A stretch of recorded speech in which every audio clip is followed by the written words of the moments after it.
Olá amigos, estamos começando mais um programa Tribuna Livre aqui na TV Câmara de Bagé.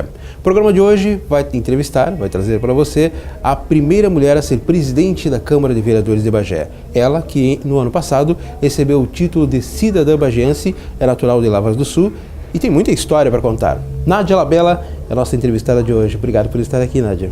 Eu que agradeço esse espaço, essa oportunidade da TV Câmara de estar podendo contar um pouco da minha vida, de estar podendo aí interagir com a nossa comunidade. E tu tens história. Tu fostes a primeira presidente da mulher da Câmara de Vereadores, em um momento em que as mulheres não tinham tanta notoriedade ou tanta presença como hoje. Como é que tu vê isso olhando hoje, olhando para trás, vendo esse retrospecto?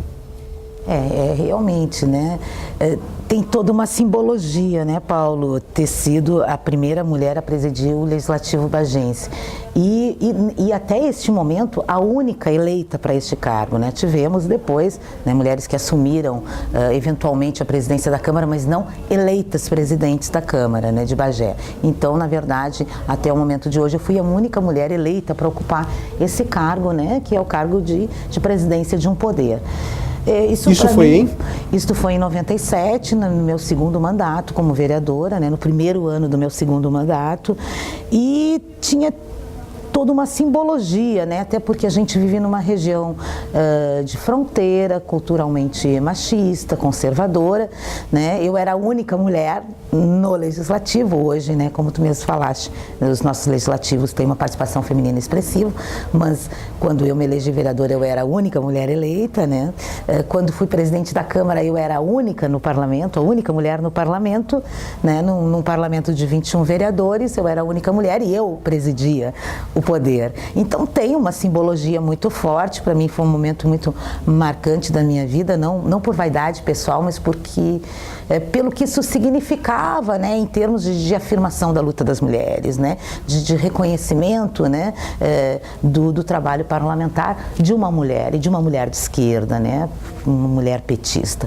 Foi um momento extremamente significativo, foi muito difícil, não foi fácil, tive muita resistência, embora tenha sido eleita, obviamente, pela maioria dos meus pares, mas havia dois blocos muito definidos na casa e eu enfrentei uma resistência muito grande do bloco, governista, na época o Guanaco era o prefeito, que não queriam de forma alguma que eu viesse assumir a presidência do poder. Então foi um ano de embate, um ano difícil, mas com certeza extremamente significativo para minha carreira política e acredito que, para o movimento de mulheres, como incentivo para as mulheres. Depois que eu fui vereadora, muitas mulheres passaram a se candidatar, passamos a ter bancadas expressivas, bancadas femininas. Eu acredito que, humildemente, de alguma forma, tenha contribuído para incentivar essas mulheres a pleitear uma vaga no parlamento. Quantos anos de militância política já vão, Nádia? Bom, eu estou com 52 anos, eu comecei a militar com 16, não faz o cálculo, Muitos anos, mais de 30 anos de militância política, Eu comecei a militar com 16 anos na Pastoral da Juventude, em Santa Maria. Eu tive uma formação católica, participei de grupo de jovens da igreja, de cantar todo domingo, na missa, de participar de reuniões, de fazer seminários. Então eu tive essa formação, e participava, ativamente da Pastoral da Juventude em Santa Maria, no momento da ditadura militar, onde a gente, tinha toda uma discussão sobre a questão, da ditadura e da importância de derrubar o regime autoritário. E nos posicionávamos enquanto juventude da igreja e fazíamos um trabalho comunitário na periferia de Santa Maria. Eu fiz mais especificamente na Vila Kennedy. Isso enquanto ainda secundarista. Quando eu ingressei na universidade, abandonei a minha militância na igreja, e logo que ingressei já tinha toda uma postura contra a ditadura, mas fiquei fascinada, encantada com o movimento de resistência estudantil do enfrentamento à ditadura e logo passei a integrar o movimento. E aí, muito influenciada pelas ideias, né, marxistas e leninistas, né, abandonei completamente, né, a minha militância religiosa, digamos assim, né. Hoje sou uma pessoa que não professa nenhuma religião. Tu falaste que começaste aos 16 anos a tua militância. Isso. Em Santa Maria. Em Santa Maria. Mas tu és natural de Lavras. Quando é que Santa Maria entrou na tua vida? Eu nasci em Lavras, eu e meu irmão mais velho, né? E depois, eu sou de uma família tenho 4 irmãos, né? 2 irmãs e 2 irmãos. Eu e meu irmão mais velho nascemos em Lavras, ele com 2 anos e eu com 1. Fomos morar em Santa Maria, minha mãe e meu pai resolveram morar lá, né? Em função da vida profissional do meu pai. E depois meus 3 irmãos nasceram lá. Então, de 1 ano de idade até completar 20 anos, a minha vida foi em Santa Maria. Eu digo que eu tenho 3 cidades no meu coração. Lavras do Sul, que é a cidade onde eu nasci, que eu tenho recordações maravilhosas da minha infância, meus avós moravam lá, tenho familiares lá até hoje, mantenho o vínculo com a cidade, né? Para mim, Lavras tem cheiro de infância. Santa Maria, onde eu passei a minha juventude, iniciei minha carreira política, conheci pessoas que foram fundamentais na minha trajetória política e na minha vida pessoal, pessoas, né, que mantenho relação felizmente até hoje. E Bagé, né, que é uma cidade fantástica, que me adotou, aqui eu tive meus 2 filhos, o Pablo e o Diego, meu ex-marido, né, meu companheiro de muitos anos, pai dos meus filhos, de Bagé, né, e o motivo pelo qual vim morar aqui. Que ano foi? Eu me casei em 82, né? Eu vim morar aqui em 82. Então, e me acolheu, né, Paulo, de uma forma muito carinhosa, me deu a oportunidade de representar esse povo, né, na Câmara por 2 mandatos, né, e em função disso tive a oportunidade de presidir esse poder. Fui candidata a deputada estadual em 98, fiz uma votação expressiva, fiquei como 4ª suplente, né, sem máquina, PT era oposição, sem dinheiro, sem carro. Meu carro capotou em setembro e eu fiquei, né, no 1º de setembro, e eu fiquei durante todo o mês de setembro fazendo campanha a pé, candidata a deputada estadual a pé, fazendo campanha. E fiz uma votação extremamente expressiva. E isso tudo é reconhecimento, né, da população de Bagé, ao trabalho que a gente sempre realizou com seriedade, né. Então eu tenho um carinho muito profundo por Bagé, que também eu ocupei outros cargos, fui secretária de Cultura, coordenei o Fome Zero, né, implantação dos refeitórios, atuei no orçamento participativo, hoje estou na Coordenadoria Regional de Educação. Então, trabalhei em muitas frentes, né, sempre tive, né, a receptividade do povo de Bagé, o carinho, o reconhecimento, para mim foi muito importante, né, não tens ideia do quanto foi importante para mim receber o título de cidadania bagense. E eu sempre dizia isso, né, em pequeno grupo, né. Eu recebi vários prêmios, né, vários troféus de destaque enquanto vereadora, enquanto gestora, né, mas prêmios que eu nunca almejei, né. Eu acho que fazer um bom trabalho é obrigação da gente, né, ainda mais quando tu tem uma função pública, né, tu tem a obrigação de retribuir, né, para o povo. Eu sou uma servidora pública, inclusive eu sou uma servidora pública concursada, né. Os cargos que eu ocupo são eventuais na minha vida. Mas eu sempre dizia, eu espero não morrer sem receber o título de cidadania, porque é o único troféu, né, a única distinção que eu gostaria de ter e que nunca ninguém pensou em me dar, né. Então, quando eu via no jornal, né, na imprensa, que noticiavam, fulano recebeu o título de cidadania, dava aquela invejinha boa, sabe? Poxa, quando é que vai chegar a minha vez, né? E quando o vereador Omar Gami, né, pensou, né, e agradeço muito o carinho dele, em me acariciar com esse prêmio, né, me acarinhar com essa distinção, não é um prêmio, é uma distinção, com esta honraria, foi um momento muito importante para mim, né, porque eu disse, inclusive, no meu discurso aqui na Câmara, de que a partir daquele momento eu era uma cidadã bagense de direito, porque de fato eu já me sinto há muito tempo, né? Moro aqui há mais de 30 anos, gosto de Bagé, gosto muito, né? Isso é muito sincero. Até me perguntaste, e depois, Lavras, Santa Maria, Bagé e depois.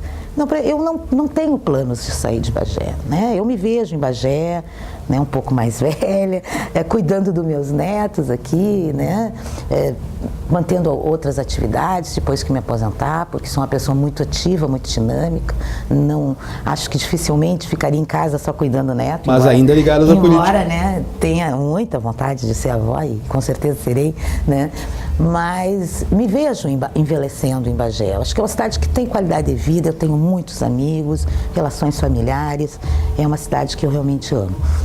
Da tua infância e da tua adolescência, quais foram os fatos mais marcantes? Algo que tenha te marcado, que tu te lembra assim com frequência? Ou... Da minha infância, a minha relação familiar, né? Eu tenho uma relação familiar muito, digamos assim, muito profunda. Eu tenho uma relação familiar que eu considero fundamental na minha vida, né? Com os meus 4 irmãos, nós temos uma relação de muito carinho, de muita amizade, de muito apoio, de muita solidariedade. E eu lembro da minha infância com os meus irmãos, com os meus primos, né? Na casa dos meus avós.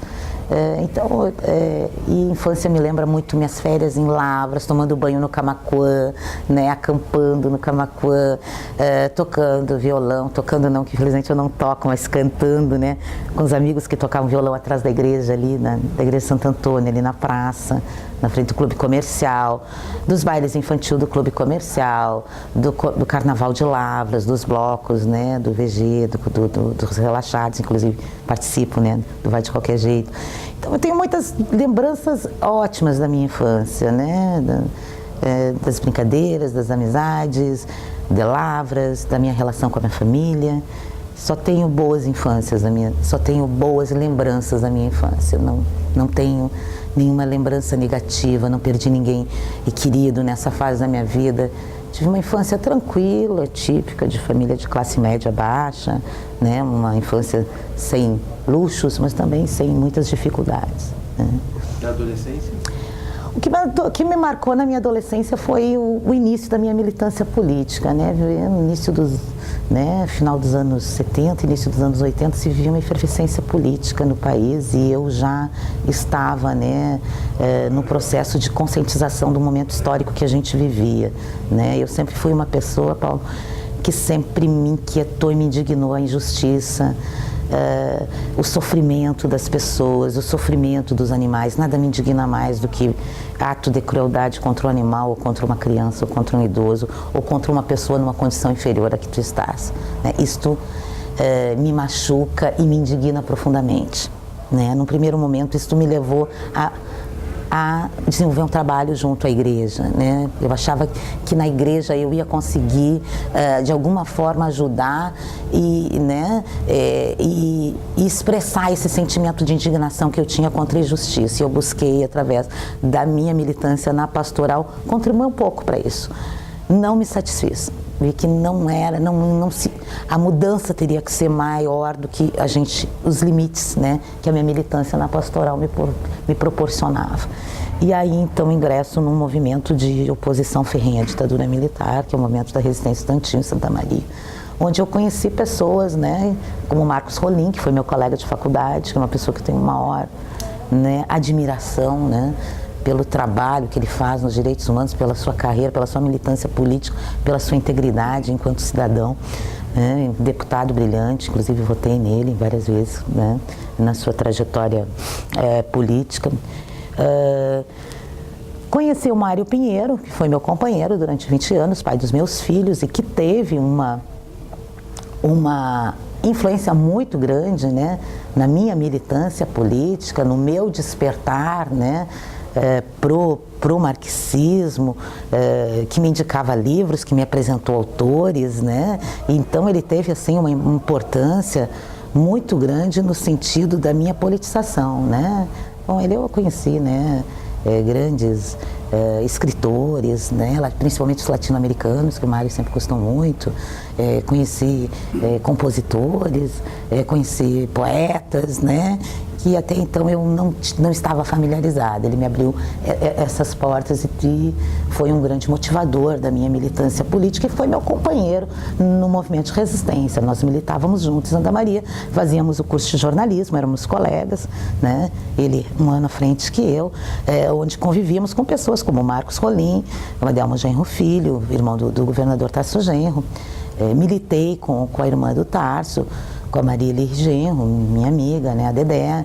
Então, o Estilac Xavier era nosso companheiro de militância. Então, pessoas que hoje estão na vida pública, né, e que a gente conheceu e que são de Santa Maria, né, o próprio governador Tarso, que a gente conheceu naquele momento, ele era mais velho que nós estávamos na universidade, ele já era um advogado formado, mas um militante, um ativista de esquerda. Então, essas pessoas tiveram, assim, uma influência, né, muito forte na minha vida, foram referências, né, importantes. Esse pensamento marxista que te norteou no princípio, tu ainda segue tendo essa visão marxista da vida, das coisas que te cercam? O mundo mudou muito, né? O socialismo real que a gente conhecia não existe mais, né? Hoje se busca novas referências, novos paradigmas. O que eu digo, eu reformulei muitas coisas que eu pensava, mas os meus princípios continuam os mesmos, né? Aquela vontade de construir uma sociedade mais justa, melhor, mais igualitária, mais inclusiva, radicalmente democrática, né? Que a lei seja igual para todo mundo. Esses meus princípios não mudaram. Mudaram a visão de como se conquista isso, né? Eu militei em partido clandestino. Hoje eu estou num partido, né, institucional, um partido, né, que é o PT, um partido inclusive governista, né? Mas eu acredito que tu possa fazer as mudanças por dentro também. Né? Em 80 eu acreditava na Revolução Comunista, na Revolução Socialista. Eu estava disposta, né, a uma ruptura violenta com o poder e ir para a rua, se fosse possível, morrer pela revolução. Esse era o sentimento que nos movia, né? Então nós tínhamos esta visão revolucionária, né? Esse sentimento nos movia. E uma questão importante, assim, a coisa mais importante das nossas vidas, daqueles jovens da década de 80, né? Eu citei pessoas que hoje têm uma expressão, inclusive nacional, mas éramos muitos. Era esse sentimento de que, se necessário, morreríamos pelo país, né? Tínhamos era a coisa mais importante das nossas vidas, era lutar para que o Brasil saísse do jugo, né, da ditadura militar. Tivemos muitos amigos que foram presos, que foram torturados, né, que foram caçados, né? Eu nunca fui presa, nunca fui torturada, felizmente, né? Mas vivíamos num período de total intranquilidade, porque poderíamos estar numa parada de ônibus panfleteando e sermos presos. Muitos amigos meus foram, né? Poderíamos estar pichando um muro de madrugada abaixo da ditadura e ser preso, né? Então, o risco era constante. De grande instabilidade, o risco era constante, todos nós tínhamos, né? Ficha no DOPS, né? E isso implicou em muitas coisas na nossa vida depois, como questão de emprego, né? De rótulo. Mas eu acho que quando a gente luta, a gente tem que mostrar a cara e saber que se paga preço, né? Tu disseste que começasse a tua militância política em plena efervescência dos anos 80. Exato. Estamos num momento diferente, estamos gravando essa entrevista agora, em junho de 2013, e temos aí um movimento que praticamente movimentou o país por uma semana, dessa nova juventude lutando contra a corrupção. Como é que tu faz uma analogia desses novos tempos, comparado àquela década? São momentos históricos muito diferentes, né? Nem por isso menos importantes, né? É claro que a luta pela ditadura teve uma importância na história que, né, é superior ao que a gente vive hoje, mas esse é um movimento importante também, né? Momentos históricos bastante distintos, porque tu te manifestar num período, num regime de exceção, né, é uma coisa, né? Onde a liberdade de manifestação é totalmente proibida, onde 4 numa esquina é considerado reunião, né? Onde nós precisávamos nos reunir escondidos, de forma clandestina, e que se chegasse alguém e visse que nós tínhamos 10 pessoas reunidas numa sala, seríamos todos presos, porque seria considerado um ato de conspiração, né?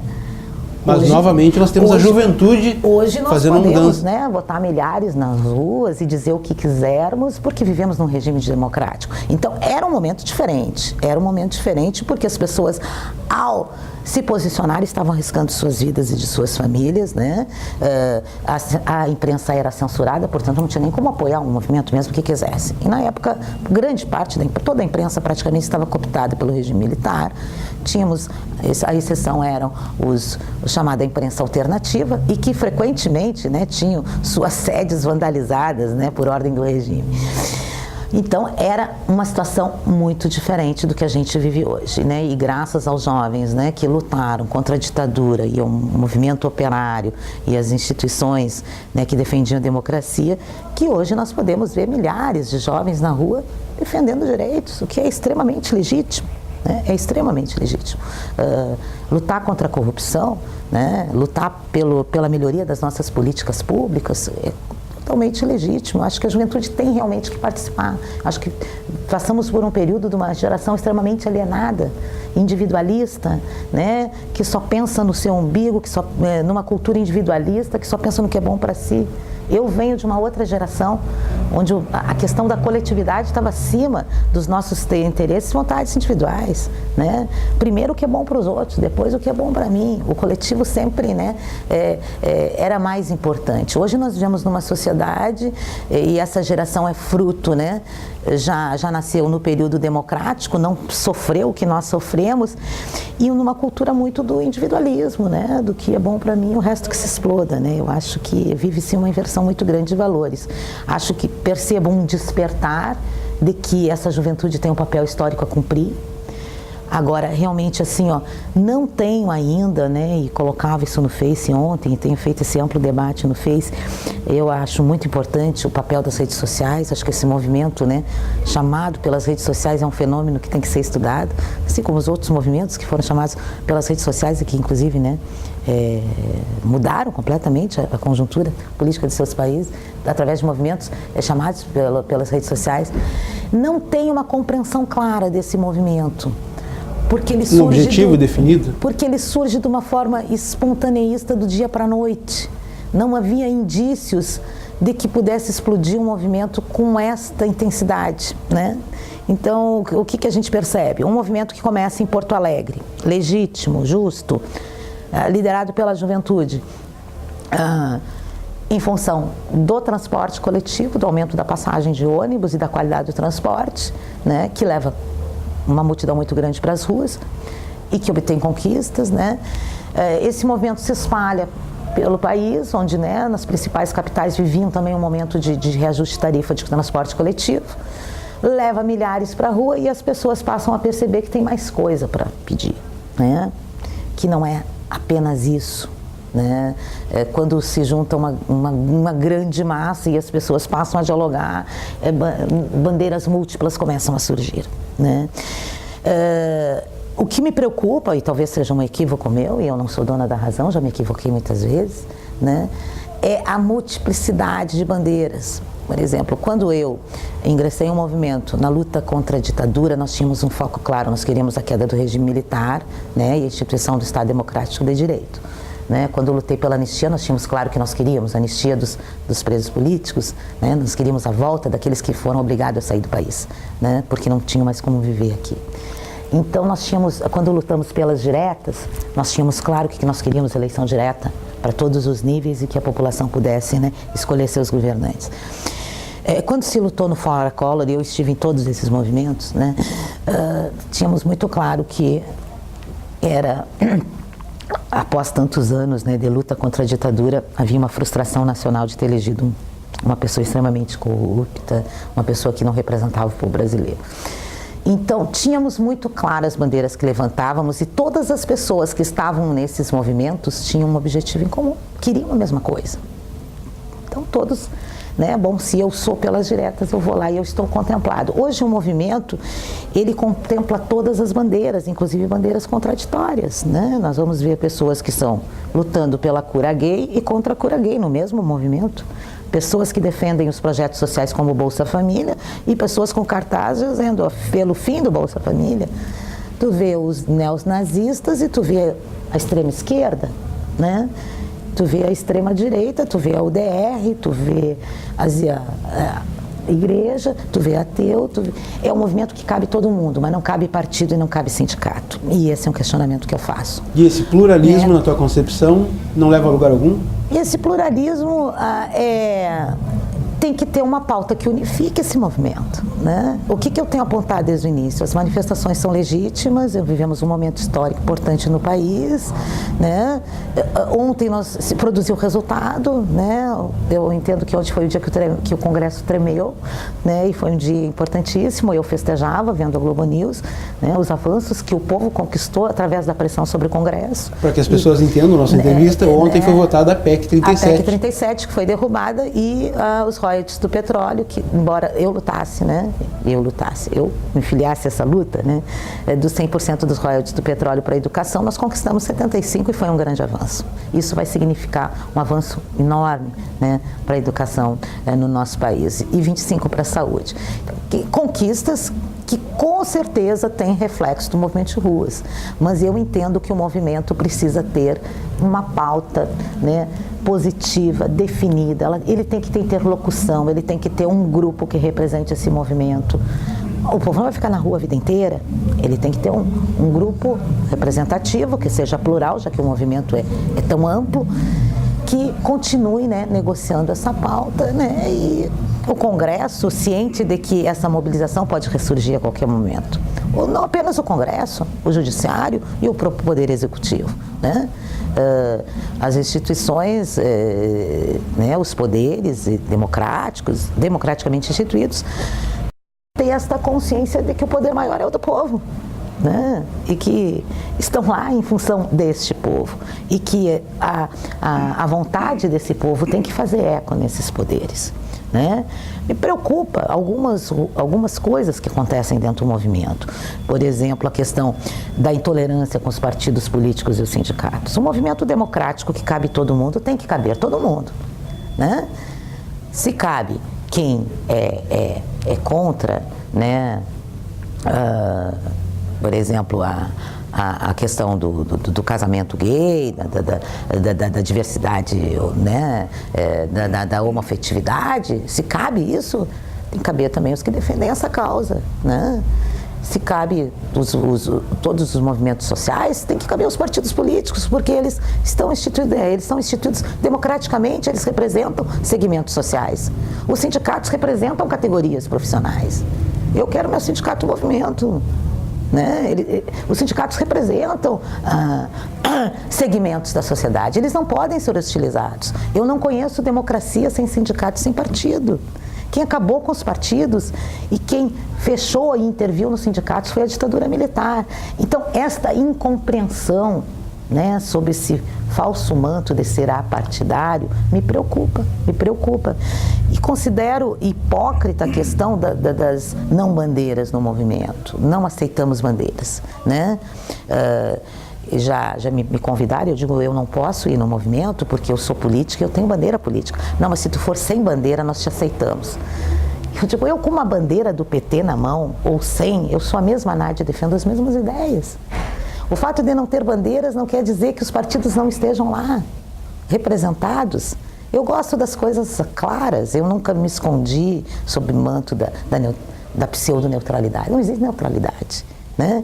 Existe partido sim no movimento, né? Só que não estão com a camiseta do partido e não estão com a bandeira, mas estão defendendo ideias dos seus partidos lá dentro. E é legítimo. O que não é legítimo é não querer, né, que as pessoas percebam isso, né? O que é errado é arrancar a camiseta de uma menina porque ela estava com a camiseta do PT e arrancarem da menina a camiseta. Porque não podia ter símbolo partidário no movimento, rasgarem bandeiras de sindicatos. Claro que isso não é a maioria do movimento, setores sectários do movimento que determinam quem pode e quem não pode participar. Então, essas questões, Paulo, me preocupam. Isto me preocupa. Acho que o movimento tem que ter uma pauta definida, o que nós queremos. Tem que ter interlocutores, né? Esse movimento tem que ter um grupo que fale por ele, que os represente, né? E tem que ser um movimento realmente democrático e tolerante, onde, se ele é múltiplo, que se cabe todas as bandeiras, tem que caber todo mundo, né? Na tua concepção, essa ausência ou essa o tirar dos partidos políticos, não significaria uma revolta também contra o modo como se pratica a política hoje no país? Com certeza isso mostra a crise de representatividade dos partidos políticos. As pessoas não se sentem mais representadas, em que pese nós tenhamos tido uma eleição há pouco tempo, né? E também muito culpa da própria população que não consegue compreender, de parte da população que não consegue compreender a importância do voto. Se tu sair das ruas hoje e perguntarem para as pessoas em quem tu votou para deputado na última eleição, 50% não lembra. Eu sei todos os votos que eu dei desde a primeira vez que eu votei. Eu não vou delegar poder para uma pessoa e esquecer que eu dei poder para ela. Não, eu dei poder, eu vou ficar de olho nela e cobrando. Isso é que o povo tem que fazer. Não adianta reduzir o Congresso, né? Não adianta hostilizar os partidos se a gente continuar votando de forma inconsciente. Se as pessoas negociarem o voto por emprego, por cargo, por sacolão, por favor, não pode. O voto é inegociável, né? O voto é o que nós temos de mais importante para contribuir com a sociedade, com o nosso voto. Estamos dando uma procuração para alguém nos representar, estamos dando poder para alguém. Então, nós não podemos negociar, isso é inegociável, o voto é inegociável. Tu acha que as pessoas têm que ter essa consciência. Tu acha que ainda estamos longe das pessoas perceberem o poder que elas têm com relação ao voto? De ter essa consciência? Eu acho que nós estamos vivendo um momento de despertar. Eu acho que após o período da ditadura, né, nós passamos um período muito grande de alienação. As pessoas se alienaram completamente, né? E votam no amigo, votam porque são obrigadas, não percebem o quão importante é o voto no processo democrático. Ele não é importante, ele é fundamental. E se nós temos hoje uma crise de representatividade, se as pessoas hoje não se sentem representadas nas pessoas que elas votaram, elas têm que fazer uma autocrítica. Quando as pessoas me falam do Renan, eu também quero que o Renan saia, assinei petição fora Renan. Nunca votaria nele, mas se ele está lá, alguém votou e não foram poucos. Alguém votou no Feliciano, né? Todos que estão lá estão com voto popular. Ele é o que é porque alguém elegeu ele. Todos estão lá com voto popular, todos têm legitimidade, têm respaldo popular, né? Então vamos repensar o nosso voto, vamos, né, repensar nossa prática e vamos cobrar sim, claro, vamos cobrar, né? Vamos cobrar sempre, vamos estar atentos, vamos participar, vamos assistir à TV Senado, à TV Câmara, vamos participar das manifestações, vamos acompanhar o trabalho do nosso parlamentar, vamos ver como ele vota. Ontem já estavam publicando quem votou pela PEC 37, é isso que tem que fazer, a cada votação tem que botar na rede social quem votou o quê, né? Quem defende o quê. Nós temos esse direito de saber e de divulgar. E eu acredito que há um despertar para isso, né? De que o Brasil não será o mesmo depois desse movimento. Não tenho dúvida disso. Era justamente o que eu ia te perguntar. Tu acha que essas manifestações vão mudar o nosso... Eu acho que as pessoas vão... Tanto a população, a juventude, vai sair modificada desse processo, quanto as instituições, né? Eu acho que isso está fazendo eco em todos os poderes instituídos, né? Por mais insensível clamor popular que alguns setores políticos possam ser, não tenho dúvida de que eles ouviram o recado, né? Eu acho que todo mundo ouviu o recado. A rua está dando recados. A PEC 37 pode ser o primeiro resultado disso? A presidenta Dilma, né? Estamos ouvindo as ruas e precisamos ouvir. Isso não implica dizer, Paulo, que eu seja, né, que eu tenho uma avaliação 100% favorável, de se tenho preocupações com os rumos do movimento. Agora, não tenha dúvida de que ele está sendo extremamente importante. Tudo o que eu quero é que essa mobilização popular, histórica, né, consiga canalizar toda essa energia, essa indignação dessa juventude, desses trabalhadores, desses movimentos sociais, que é extremamente legítima, para consolidar avanços na nossa democracia, para que isso se transforme em avanço para o povo brasileiro. Essa é a minha grande vontade, não tenha dúvida disso. Tu acha que a partir de agora teremos? Eu estou otimista que sim. Eu acho que ontem foi o início disso, com a votação dos royalties do petróleo, que estava dormindo no Congresso, porque só se vota o que é interessante votar rápido, o que não é interessante fica parado, né? se não fosse a pressão popular, continuaria dormindo, a derrubada da PEC 37 e muitas outras pautas que estão lá, que são importantes, que com certeza serão desengavetadas, né? Então, eu acho que o povo passa a perceber que o Congresso tem que ser o principal foco, né? E entendo que a presidenta Dilma precisa deste respaldo popular, ela precisa sentir que o povo apoia, para que ela possa, né, fazer um enfrentamento com o Congresso, fazer as reformas e as mudanças que são necessárias, né? Eu sinto que é isso que a presidenta Dilma precisa, porque infelizmente nós temos um Congresso com uma composição muito complicada, né? Nós temos um Congresso com velhas raposas da política, um Congresso com parlamentares com uma ficha muito questionável, com um perfil muito fisiológico, e ser refém de um Congresso como esse não é fácil, né? A gente tem que avaliar esta situação. Agora, com o respaldo popular e com o Congresso entendendo, né, o recado das urnas, o recado das ruas, né, que com certeza acabarão também, né, tendo reflexo nas urnas, acho que teremos um novo país e com certeza um país melhor. Tu estás à frente de uma coordenadoria de educação. Qual o papel da educação hoje no nosso país? Eu acho que o papel da educação é fundamental em qualquer país, né? Nenhum país se desenvolve, nenhum país, né, tem um povo politizado sem um investimento grande na educação, sem uma educação de qualidade, né? Eu acredito que a educação ela possa ser realmente transformadora, né? Nunca se investiu tanto em educação como tem se investido nessa última década no Brasil, né?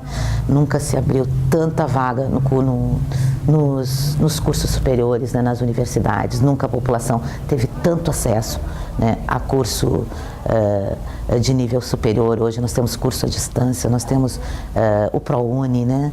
Nós temos mais vagas nas universidades federais, nós temos institutos federais de educação. Então, nós hoje temos um aporte de recurso muito grande na educação. Mas não basta apenas investir em prédios, em novos cursos, em universidade. Nós temos que investir também na formação dos nossos professores. Isso é fundamental, né? Para que possamos estar formando cidadãos e profissionais, né? Que estejam preparados para interagir nessa sociedade, né, cada vez mais complexa, né?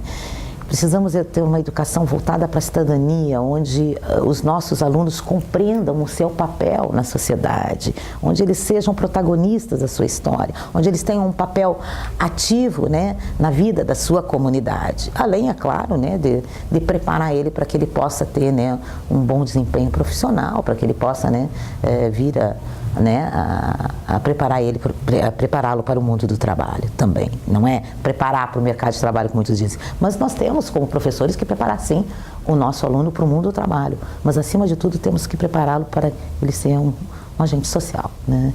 Então, a educação ela tem realmente um papel transformador. Hoje todas as políticas públicas buscam na escola a parceria, porque é através da escola que ocorrem as mudanças. Hoje a gente trabalha a questão da violência muito na escola, né? Estamos com os comitês de prevenção à violência, fazendo um trabalho preventivo, discutindo com os órgãos de segurança como a gente pode formar, né, essa juventude, dar uma formação para elas para uma cultura de paz, né?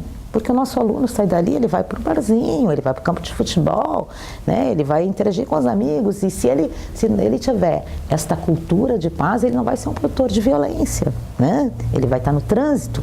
Então, é muito importante a gente trabalhar essa questão, né, da cultura de paz com a nossa juventude. Trabalhar também a questão do bullying, que é uma violência que ocorre no ambiente escolar. A própria questão da drogadição. É fundamental que a escola trabalhe esse tema, né? Nós estamos perdendo nossos alunos para a droga, estamos perdendo nossos alunos para o tráfico, e vamos ficar, bom, isso não é papel da escola, né?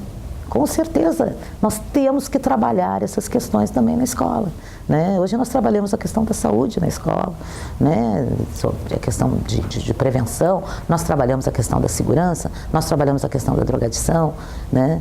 A escola tem um papel extremamente importante que vai muito além da construção formal do conhecimento, né? Porque ela é um espaço de construção formal do conhecimento, mas não é o único espaço, né? Porque conhecimento se constrói em qualquer lugar, né? Mas a escola é muito mais do que isso, né? A escola é espaço de convivência, a escola ela é aprendizado, ela é formação para a nossa vida, né? A violência hoje entrou para dentro da sala de aula. Um professor hoje é desrespeitado por um aluno. Em que momento do tempo isto mudou na tua concepção? Porque tínhamos um padrão até então, onde o professor era a autoridade máxima e inquestionável, mas hoje não, hoje um professor já não tem mais o mesmo poder que tinha perante um aluno. O que tu acha que houve? Em que momento que houve essa mudança? Nós vivemos um momento de transição, né, onde saímos de um período, voltando para a questão da ditadura, né, onde as pessoas pouco podiam se expressar, inclusive em sala de aula, dependendo do professor, a gente pouco podia opinar, né. Uma educação, isso se refletia na educação também dos jovens, uma educação rígida da juventude, das crianças, né, onde o pai e a mãe não eram vistos como pai e mãe, mas sim como autoridades, né? Muito mais do que respeito do pai e da mãe, muitos tinham medo, né? Eu sempre tive uma relação de respeito com meus pais, nunca tive de medo e sempre procurei reproduzir essa mesma relação com meus filhos, né? Nunca quis que meus filhos tivessem medo de mim, mas se me respeitassem. Acho que esta tem que ser a tônica, né? Não podemos criar relações de medo entre as pessoas, mas vivemos situações onde os filhos tinham medo dos pais. E passamos por uma transformação onde isso acabou caindo no outro oposto, onde os filhos não têm nem medo nem respeito pelos pais. Porque se criou, né, teorias de que é proibido dizer não, e isso é muito ruim, porque o não é educativo, né? Passou-se a entender que não se pode reprimir os instintos da criança, e a criança precisa de limite. E se a gente não colocar os limites enquanto é criança, tu não coloca mais depois. E hoje não são poucos pais que chegam para nós, e estava em sala de aula até o ano passado, né, com alunos dando aula, pais que chegavam para mim, nós chamávamos alunos problemáticos e diziam: professora, eu não posso com a vida desse menino, a senhora deu um jeito. Então, o que mostra que os pais, né, muitos pais, né, e eu não quero generalizar, não são todos os pais, mas muitos pais hoje não têm condições de dialogar com o seu filho, não existe mais uma relação de respeito, simplesmente perderam o controle e são jovens sem nenhum limite. E esse limite que ele não tem em casa, ele não tem na escola também. Ele não tem na rua, ele não tem na sociedade, né? E isso implica em sérios problemas, né, para a sociedade como um todo. Precisamos que os pais voltem a dar limite para os seus filhos. Tem coisas que a escola não pode dar conta. A questão dos valores, os alunos têm que vir para a escola com esses valores. Nós os reforçamos, nós enquanto educadores reforçamos bons valores, né? Mas nós não temos condições de cumprir um papel que originalmente é da família. Então, o que falta, Paulo? Falta limite. Realmente falta limite. É importante tu educar o teu filho com que ele tenha a possibilidade, liberdade de opção, de livre-arbítrio, mas ele tem que ter limite. E o limite é quando fere o direito à liberdade do outro, né? O limite é o respeito às pessoas, ao patrimônio, né? E isso, infelizmente, hoje é um problema muito sério que nós temos, né? Realmente, professores são desacatados cotidianamente em sala de aula, agredidos verbalmente, não raro acontece ser agredido, inclusive fisicamente, ameaçados, desqualificados, né? Ironizados, né? Inclusive nas redes sociais, né? Fica muito difícil trabalhar dessa forma, muito difícil, quando tu, né, não consegue ter o respeito daqueles pelo qual o objetivo da tua existência. O professor existe em função do aluno, né? Então é uma relação muito próxima, é muito difícil quando tu é hostilizado por um aluno, porque a relação do professor com o aluno é uma relação muito diferenciada e muito particular, né? A nossa profissão é uma profissão onde a gente cria vínculo, a gente cria profundos vínculos com os nossos alunos, né? É diferente do médico, embora o médico também crie, mas ele vê o paciente, aquele que é mais constante, uma vez por mês, 2 vezes por mês. Nós vemos nosso aluno todos os dias, nós conhecemos a família, né? Nós acompanhamos o namoro, quando eles ganham filho, eles levam para a gente conhecer. Então, tu cria vínculo de relação, convívio. Alunos convivem muito mais que com os meus próprios filhos, né? Porque foram meus alunos durante muitos anos, né? e muito tempo na escola, ficava mais com eles do que com os meus filhos. Então, são relações de vínculo profundo. E quando tu é desrespeitado, né, por uma parte desses alunos que tu tem essa relação cotidiana, né, e que no outro dia tu tem que voltar e que tu tem que continuar, porque esse é o teu trabalho, é uma situação muito difícil, né, profissionalmente muito difícil. Né. Já que tu estás falando em limite, como é que tu vês hoje a lei da palmada que está prestes a ser votada e é um denominador diferente nas relações entre pai e filho e que justamente vai contra o que nós estamos conversando? Não, eu nunca bati em nenhum dos meus dois filhos, né? Nunca dei uma palmada em nenhum dos dois. Eu não acredito na educação através, né, da violência, através do castigo físico. Eu acho que se educa um filho com diálogo, né, com argumento, se necessário, com castigo, mas não físico, né? Tirando alguma coisa que ele seja importante para que ele possa refletir sobre o seu erro, mas eu acho que não tem que dar palmada. Ninguém tem condições de avaliar a intensidade, só uma palmada não faz mal. Uma palmada com muita raiva pode fazer muito mal, né? A intensidade da palmada. Eu acho que abre para outros tipos de castigo físico. Eu sou totalmente contrária a qualquer castigo físico, sem falar que eu considero uma covardia a agressão do adulto em relação a uma criança. Como é uma covardia a agressão de um ser humano em relação a um animal. Porque é uma relação desigual, não existe condições, né? O embate não é igual, é injusto, é covarde. Então eu acho que precisamos sim, precisamos que as nossas crianças tenham limites, precisamos que os nossos adolescentes tenham limite, mas não é através do castigo físico. Eu sou radicalmente contra. Acho que o Conselho Tutelar tem um papel importantíssimo, defendo o Estatuto da Criança e do Adolescente, não acho que o problema seja isso. Acho que nós temos uma legislação extremamente avançada, importante, no que diz respeito às nossas crianças, nossos jovens.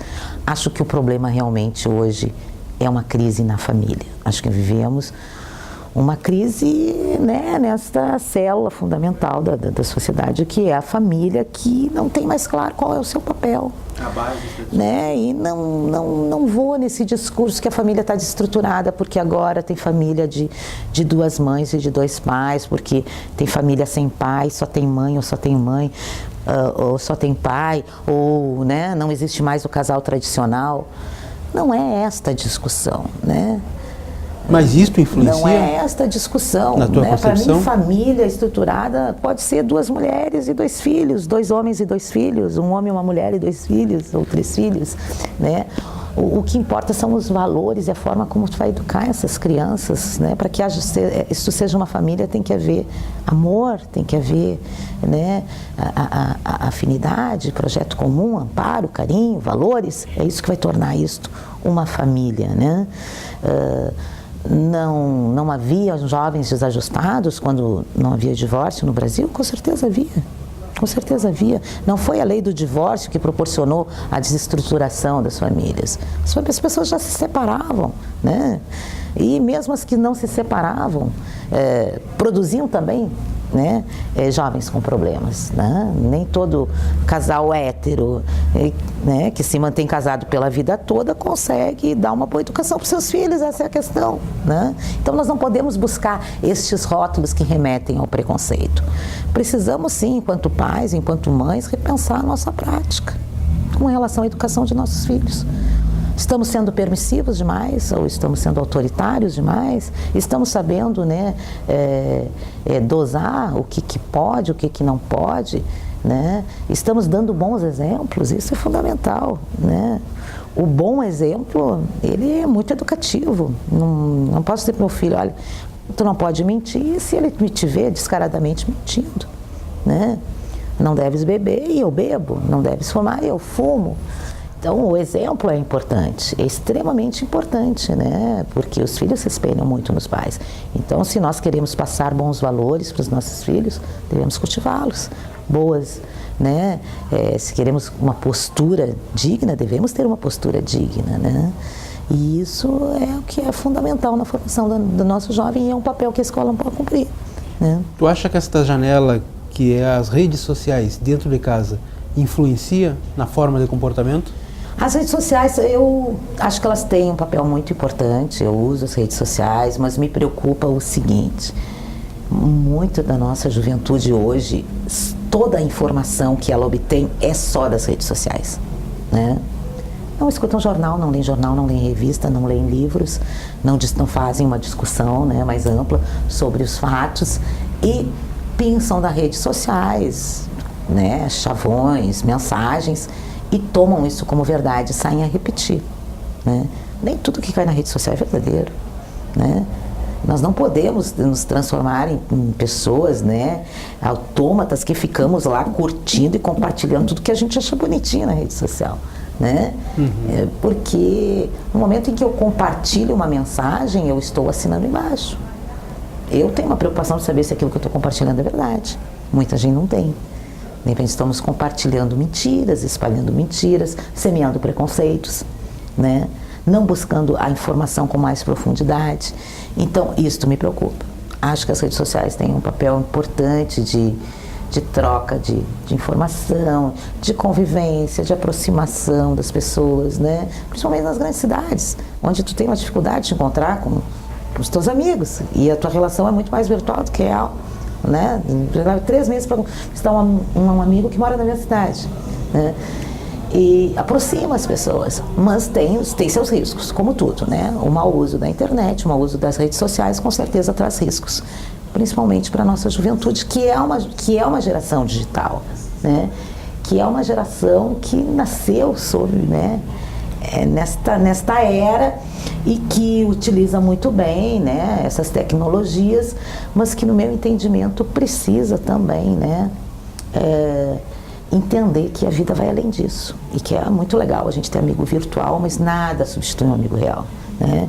É muito legal ter um namoro virtual, mas nada substitui né, uma relação amorosa real, né? E que é muito legal ler mensagem na internet, mas um bom livro é muito bom, né? Fundamental para a formação da gente, né? Então a gente acha que tem que saber dosar essas coisas e entender, né, de que eu entendo que nunca nada vai substituir essa vida real da gente, né? Nádia, foi uma entrevista muito rica. Obrigado por ter estado conosco aqui no programa. Eu que agradeço esse grande espaço, né, que a TV Câmara me proporciona. Obrigada mesmo. A equipe da TV Câmara, né, ao presidente Paulinho Pareira, né, desejar a vocês que continuem fazendo esse belo trabalho. Nádia Anabela foi a nossa entrevistada de hoje do programa Tribuna Livre, que volta na próxima semana. Obrigado pela sua companhia.